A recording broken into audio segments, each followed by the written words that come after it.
Industry के लिए आखिर क्यों नहीं कोशिश करते हैं नीतीश कुमार? ऐसा कोशिश क्यों नहीं करते हैं कि बिहार के हर एक जिला में एक बड़ा इंडस्ट्री लगेगा? आप देख ले, बिहार प्रोडक्टिव स्टेट नहीं है, कंज्यूमिंग स्टेट बन के रह गया है, एक लेबर सप्लाई करने वाला स्टेट बन के रह गया है। कि मेडिकल कॉलेज बनाना बहुत बड़ा बात नहीं है, बन जाएगा, लेकिन उसे सुचारू रूप से चलाते रहना वो जो है बड़ा चैलेंज है। नीतीश कुमार के सरकार में बिल्डिंग खूब बनाया गया है।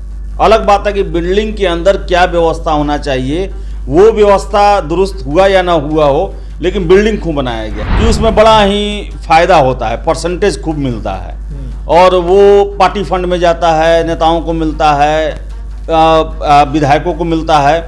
तो इसलिए देखिए कि बिहार में कंस्ट्रक्शन खूब होता है। मेडिकल कॉलेज, नाम का मेडिकल कॉलेज चलेगा या मेडिकल कॉलेज जो व्यवस्था होता है वो सारा चीज़ के लिए आप कहाँ से बंदोबस्त करेंगे? 60,000 नौकरी का आप वादा कर रहे हैं, लेकिन बिहार का राजस्व जो नुकसान है, घाटा जो है, वो अभी तक के इतिहास में बिहार में सबसे अधिक 29,000 करोड़ रुपए का हुआ है। ये आपने बोला कि 2024 का चुनाव का तैयारी, ये लोक लुभावन वादे हैं।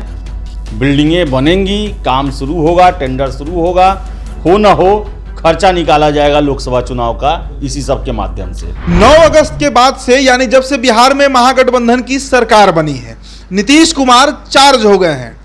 ऐसे ऐसे बयान दे रहे हैं जो कभी भी वो बीजेपी के साथ जब थे, एनडीए में थे, इस तरह की बयानों की वो कल्पना भी नहीं कर सकते थे। और नीतीश कुमार को छोड़िए, ना तो उनके पार्टी के विधायक, ना उनकी पार्टी से सांसद, और ना ही तो उनकी पार्टी के राष्ट्रीय अध्यक्ष खुद ललन सिंह कभी कल्पना भी किए होंगे कि उनके मुख्यमंत्री, उनके पार्टी के सर्वेसर्वी नीतीश कुमार बिहार में 20 लाख रोजगार का ऐलान करेंगे।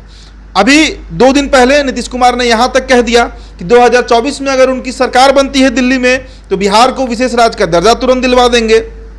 और अब कल आरा में जिस मेंटल अस्पताल का उद्घाटन करना था, जहां पहुंचे थे बिहार के मुख्यमंत्री सीएम नीतीश कुमार, साथ ही साथ डिप्टी सीएम तेजस्वी यादव, वहां पर एक बड़ा ऐलान किया गया तेजस्वी यादव के द्वारा कि 60,000 स्वास्थ्य विभाग में 60,000 नियुक्तियां बहुत जल्द की जाएंगी। इसके अलावा अब नीतीश कुमार कह रहे हैं कि बिहार अपने खर्च पर, अपने औकात पर 38 जिला में मेडिकल कॉलेज खोलने जा रहा है। मेडिकल कॉलेज की बात कर रहे हैं, लेकिन सवाल अब ये उठ रहा है कि 38 जिला में जो अस्पताल हैं, सदर अस्पताल हैं, पीएचसीज हैं, उनका क्या स्थिति है? और उनका स्थिति अगर बदतर है तो फिर कैसे कल्पना हम करें कि बिहार के सहरसा में और बिहार के किशनगंज में, या फिर बक्सर के ही आप बात कर लीजिए, आप चंपारण की बात कीजिए, कहीं का आप बात करिए, वहां पे कैसे मेडिकल कॉलेज खोला जाएगा? क्या 2024 को लेकर ये एक बड़ा स्ट्रैटेजी है? क्या अरविंद केजरीवाल की राह पर चल रहे हैं नीतीश कुमार? कई तरह के सवाल अब जनता के दिमाग में और साथ साथ हमारे जहन में भी उठने लगे। आदेश पूरे हमारे साथ हैं। आदेश जी, आप तो एजुकेशन भी कवर कर रहे हैं, रोजगार बेरोजगार भी खूब बात करते हैं और स्वास्थ्य पर भी कई बार आपने सवाल उठाया है। अब बताइए, 38 जिला में मेडिकल कॉलेज खोलना और बिहार अपने पैसे से खोलेगा, इतना आसान है क्या? वही तो समझ में नहीं आ रहा है कि अगर ऐसा था तो इन्होंने 17 साल से ये कोशिश क्यों नहीं किया? या 17 साल में बिहार के राजस्व को बढ़ाने के लिए कोई बहुत बड़ा काम किया गया है? तो ऐसा कुछ भी नहीं है। आप देख ले, बिहार प्रोडक्टिव स्टेट नहीं है, कंज्यूमिंग स्टेट बन के रह गया है, एक लेबर सप्लाई करने वाला स्टेट बन के रह गया है। तो ऐसे में देखिए, मेडिकल कॉलेज बनाना बहुत बड़ा बात नहीं है, बन जाएगा, लेकिन उसे सुचारू रूप से चलाते रहना वो जो है बड़ा चैलेंज है। क्योंकि सरकारी हॉस्पिटल में देखिए तो एक तरह से वो फायदे के लिए नहीं बल्कि वो सामाजिक कल्याण के लिए किया जाता है, लोगों के कल्याण के लिए किया जाता है। देखिए, ये 38 जिला में मेडिकल कॉलेज तो बनेगा, जब बोले हैं तो बनेगा, और बिल्डिंग बनेगा। यहाँ पर देखिए आप, सारे जो नीतीश कुमार के सरकार में बिल्डिंग खूब बनाया गया है।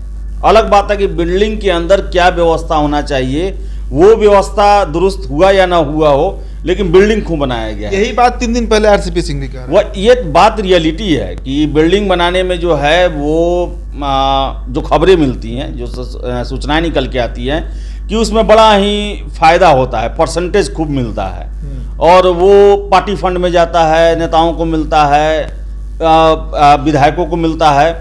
तो इसलिए देखिए कि बिहार में कंस्ट्रक्शन खूब होता है। लेकिन सबसे बड़ी बात है कि आप 38 मेडिकल कॉलेज, नाम का मेडिकल कॉलेज चलेगा या मेडिकल कॉलेज जो व्यवस्था होता है वो सारा चीज़ के लिए आप कहाँ से बंदोबस्त करेंगे? 60,000 नौकरी का आप वादा कर रहे हैं, लेकिन बिहार का राजस्व जो नुकसान है, घाटा जो है, वो अभी तक के इतिहास में बिहार में सबसे अधिक 29,000 करोड़ रुपए का हुआ है। यानी कि सरकार जो है जितना टारगेट करती है राजस्व वसूलने का वो वसूल नहीं पा रही है। देखिए ये सब हो तो अच्छा है, लेकिन इसके साथ साथ बिहार में पैसे को जनरेट करने का भी व्यवस्था किया जाए। इंडस्ट्री के लिए आखिर क्यों नहीं कोशिश करते हैं नीतीश कुमार? ऐसा कोशिश क्यों नहीं करते हैं कि बिहार के हर एक जिला में एक बड़ा इंडस्ट्री रहेगा जिसमें बहुत लाखों लाख लोगों को उसमें रोजगार मिलता है। आप देखिए ना, जो पूर्णिया में जो खुला हुआ है इथेनॉल फैक्ट्री, तो उससे तो कई लाख लोग को डायरेक्ट इनडायरेक्ट फायदा हो रहा है। किसान को सालों भर उनका अनाज बेचने का टेंशन नहीं रहेगा, वहाँ मिल जाएगा, लोगों को साल भर काम मिलेगा और सारी फैसिलिटी जो है वो सब होगा। तो देखिए, ये आपने बोला कि 2024 का चुनाव का तैयारी, ये लोक लुभावन वादे हैं। बिल्डिंगें बनेंगी, काम शुरू होगा, टेंडर शुरू होगा, हो ना हो खर्चा निकाला जाएगा लोकसभा चुनाव का इसी सब के माध्यम से। अच्छा, विशेष राज्य का जो दर्जा का ये बोल रहे हैं, आज ललन सिंह ने भी ट्वीट किया है। विशेष राज्य के दर्जे का आपको याद होगा मामला जो है वो इसी साल जनवरी फरवरी में खूब तूल पकड़ा था, फिर साइलेंट हो गया, यूपी चुनाव के बाद मामला खत्म हो गया। अब फिर से विशेष राज्य की बात उठने लगी है। पहले सीएम ने खुद कहा है इस बात को कि 24 में अगर हमारी सरकार बनती है तो हम बिहार को तुरंत दिलवाएंगे विशेष राज्य का दर्जा, मतलब पैकेज जो आएगा सेंटर से। अब ललन सिंह कह रहे हैं, तो क्या जेडीयू जो है फिर से इस मामले को उठाने जा रही है, क्योंकि ये एक बड़ा विषय है बिहार को लेकर? देखिए, बिहार इनको अगर प्रधानमंत्री बनना है तो बिहार के जनता को एकजुट करना होगा, और ये सब जो लोक लुभावने वादे किए जा रहे हैं इससे बिहार के जनता को अपने पक्ष में करने के लिए, महागठबंधन के पक्ष में करने के लिए ये फैसला लिया जा रहा है। ये तो आप देखिए कि आप संघर्ष की बात है, आप साथ में रहे बीजेपी के इतने दिनों तक, लेकिन आपने विशेष राज्य का दर्जा दिलाने की बात छोड़िए, विशेष राज्य का प्रोविज़न ही खत्म कर दिया गया केंद्र से, और आज तक आप ये कर रहे हैं। तो केंद्र में जाने के बाद ये देखिए बड़ा ही मुश्किल ये है कि अभी देखा जाए, अगर आंकड़ों से देखा जाए, स्थिति को देखा जाए, तो नीतीश कुमार का प्रधानमंत्री बनना जो है वो मुश्किल लगता है, और बनने के बाद वो बिहार को दे देते हैं विशेष राज्य का दर्जा, तो अच्छा बात है, लेकिन संभव ये लगता नहीं है। ये लुभाने का ज़्यादा प्रयास लगता है, क्योंकि आज तक विशेष राज्य के नाम पर केवल जदयू ने पॉलिटिक्स किया है, विशेष राज्य को लेकर कभी भी उस तरह आवाज़ नहीं उठाया है कि हमारी एकमात्र प्राथमिकता है ये। आप देखिए ना, जब मोदी के बीजेपी के साथ ही रहे, जब जब रिलेशन खराब होता है तब विशेष राज्य याद आता है, अभी इलेक्शन है तब विशेष राज्य याद आ रहा है।